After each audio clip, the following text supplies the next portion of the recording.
Thank you, everybody, for coming to the Aaron Torres podcast YouTube page. If you could do me a quick favor, if you do enjoy the video that you came here to watch, do me a favor, go ahead and hit that little red subscribe button at the bottom of the screen. It really does help my audience grow. It really does help this channel grow. It means more than you realize. So go ahead, hit that little red button. Also, remember, full episodes of the Aaron Torres podcast, wherever you download your podcast, Apple, Spotify, etc. Now, here is the video that you came here for. I do want to switch gears and talk about a topic that was really big in college football that I really didn't address on Monday's Aaron Torres Sports podcast, and that was the wild brawl in the tunnel at Michigan Stadium, the big house between Michigan and Michigan State.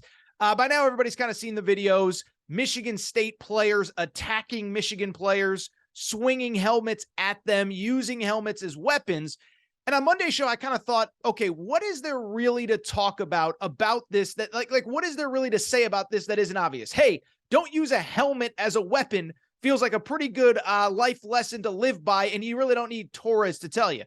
But I had a few people reach out to me privately and say, Torres, you got to talk about this, man. This is a huge story. We did get some very serious developments on Monday as it pertains to this story. And so, yes, it does feel like a good time to discuss this. It feels like a good time to talk about it and talk about what is going to happen next, as this appears to be a very serious legal issue.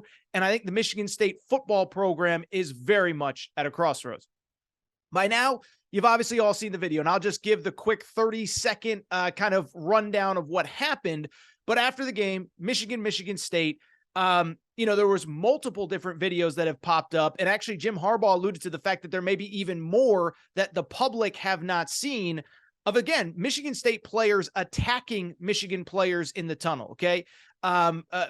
6, 7, 8 players to one. I think Jim Harbaugh said in his post-game press conference, 10 players attacking one, using helmets as weapons. And so just in the bigger picture, before we get to the update on Monday, just a few thoughts. One, I love college football. I love everything it's about. And I think rivalries make college football what it is. I hope you all understand, though, that this is much more bigger than a rivalry. This is just not bad blood between two schools that don't like each other. This is something significantly worse, significantly more serious, and significantly unacceptable. It is not acceptable under any circumstance in any world to use a helmet as a weapon, and it's obviously not acceptable under any circumstance to have 8, 9, 10, 11, 12, whatever it is, number of guys teaming up on one. That's not cool. It's not okay. It's not a rivalry. It's not just college kids being college kids. It's not just a rivalry in college football. It is actually criminal behavior, which we're going to get into in a second.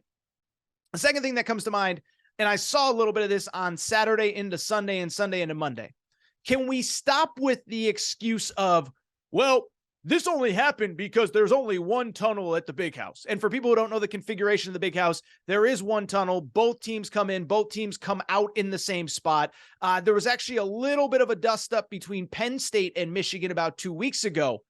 But if you're using that as an excuse, I hate to say it, you're a freaking idiot. There's no other way. There's no nice way for me to say that. If you think that this behavior is somehow excusable because there is only one tunnel at Michigan Stadium, you're a freaking idiot. I'm sorry, that's the bottom line. They have been playing Michigan games at the big house for decades, if not close to a century at this point.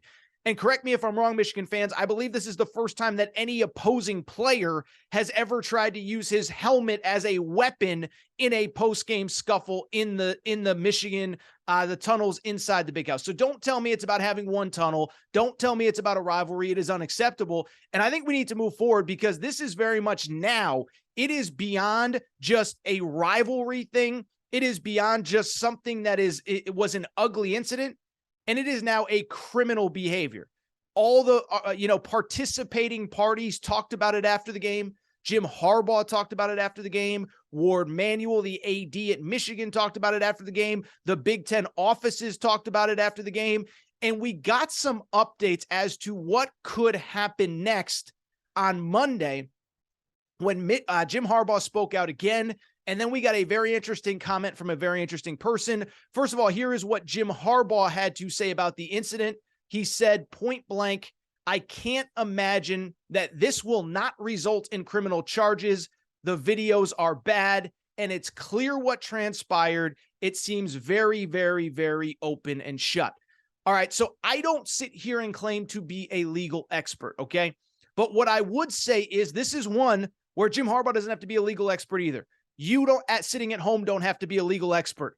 This is criminal behavior. This is using your helmet as a weapon. I said this at the time. We didn't talk about it on the podcast, but I know I talked about it on radio when the Myles Garrett situation happened on Thursday Night Football between the Browns and the Steelers. Again, this is not just guys being out of control. This is not just a rivalry. This is actual criminal behavior. Jim Harbaugh alluded to it. And you know how I know it is criminal behavior? And this is the update that you're going to have to follow here going forward. Mel Tucker has suspended 4 players for the incident, but this is the part that you need to follow up on and pay attention to. One of Michigan's players hired Tom Mars as his legal representation on Monday. Okay, so some of you are probably sitting there saying, who is Tom Mars? Others of you are sitting there saying, that name sounds familiar. And even more of you are probably sitting there saying, oh, I know exactly who that is. Those Michigan State players are in big trouble. So for people who don't know, Tom Mars, I will just tell you point blank, end of story, is one of the most feared legal people in the entire sports world, specifically in the college sports world. I don't know exactly when he first came on to kind of the scene, but what I can tell you, ironically, we were just talking about the Auburn job. This was the guy that uncovered Hugh Freeze, the whole situation with Ole Miss and Hugh Freeze that led to his firing. You can look up the details if you don't remember why Hugh Freeze was fired, but it was Tom Mars as a legal representative for Houston Nutt, I believe, that found the Hugh Freeze texts and phone calls, etc. But then more importantly, when Hugh Freeze was fired and Shea Patterson wanted to transfer, ironically, to Michigan, remember, this was about 4 or 5 years ago. What ended up happening? The NCAA told Shea Patterson, you could transfer, but you got to sit out. And Shea Patterson hired Tom Mars, and Tom Mars basically fought the NCAA tooth and nail and said, this is unconstitutional. You can't stop him from playing, and we are going to sue the you-know-what out of you if you do not let him play. And so what ended up happening? Michigan gets Shea Patterson. Michigan plays Shea Patterson. There were some other players that left Ole Miss at the time that had Tom Mars as a representation. They got eligible right away. And basically, the one-time transfer rule that basically allows anybody to transfer at any time is basically thanks to Tom Mars, because Tom Mars basically just looked the NCAA in the eye and said, anytime that you try to stop anybody from playing that wants to transfer, you're going to have to deal with me. Also worth noting, when the Big Ten tried to shut down football in 2020, it was Tom Mars who was hired by, I believe, the parents and the student athletes to sue the Big Ten. It's easy to forget that now. Players and parents sued the Big Ten to get on the football field during COVID of 2020. So this guy is a bulldog, relentless, feared guy in college sports. And he was hired on Monday by one of the Michigan players that was attacked, German Green. He hired Tom Mars, and here is what Tom Mars had to say in a statement about the entire situation. He said, when college football players brutally attack a member of the opposing team with their helmets, resulting in the player suffering a concussion and other injuries, an apology won't suffice. There has to be severe consequences for this kind of misconduct. Not only does German Green deserve to be compensated for his injuries, severe consequences in this case will deter others who might think they can get away with brutally beating an opposing player and only getting a slap on the wrist. I've got news for the MSU players who did this to German. They are going to feel the full wrath of the law. Woo! That is a grown man coming into this situation and saying, in his own words, an apology isn't good enough. And I think most of you kind of tend to know where I stand on most of this stuff. I hate in any situation, in any walk of life, athletics, real life, your children, people that I know, people that you know, I hate to see anyone's life be altered or ruined with a split-second momentary decision. I hate that. I don't like that. But at the same time, this is so beyond the scale of acceptability. There is no world where anyone thinks it is an okay thing to take off your helmet and swing it at somebody. And because of that, I do think what Tom Marr said is accurate. I do think legal matters need to be taken into account here.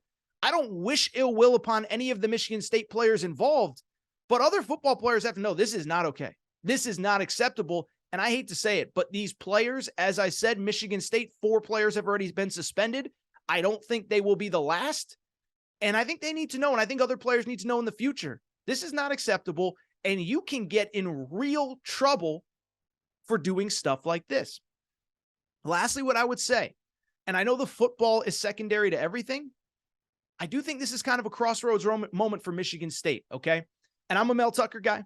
I thought, give him the extension. He earned that extension last year, $90 million plus, et cetera. I don't really care. I think he deserved it. It's not my money anyway. But what I would say, I do think this is a crossroads moment for the program. Everything goes right last year. You make the Fiesta Bowl. You beat Pitt. It's a great moment in time. And it's basically all been downhill from there. But why I bring it up is because something, I saw Dan Wetzel from Yahoo actually wrote this. I thought it was an interesting thing. Something is clearly not right on the field. Something is clearly not right culturally. And this is something that speaks to that in some ways at Michigan State, isn't it? Because what Dan Wetzel brought up, I thought it was a great point, was it wasn't just that there was some guys swinging helmets at Michigan players.